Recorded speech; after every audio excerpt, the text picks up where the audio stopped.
Throughout history, mankind has had to find a way to pass time. In the primitive times, any time not spent for survival could get incredibly bland. In short, humans get creative. This old form of badminton was, as you would expect, a racket-based game that revolved around the idea of volleying a birdie back and forth to make as long a rally as possible.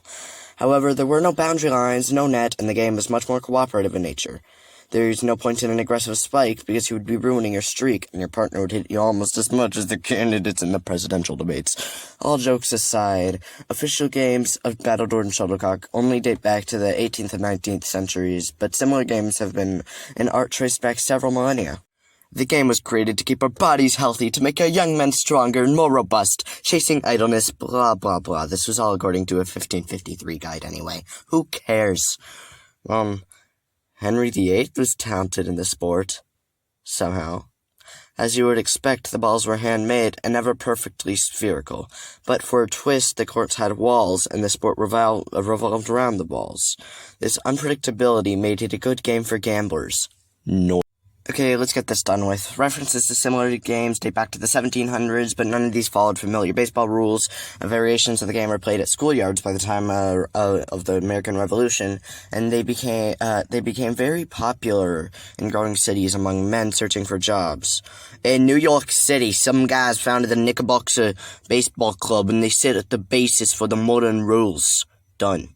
This is a variant of chess, but you have two moves to ensure unless your opponent's in check. The rules were first posted in Marseille, local newspaper, Le Soleil, somebody pronounce that for me.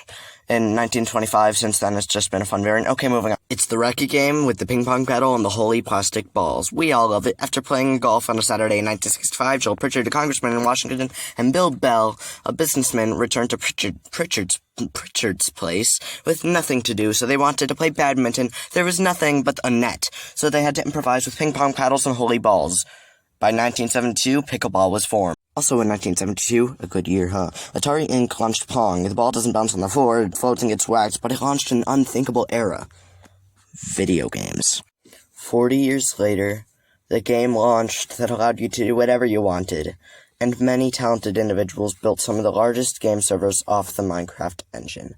It allowed people to work together, never told anyone how to do anything, and this is a prime example of why gaming is a social activity.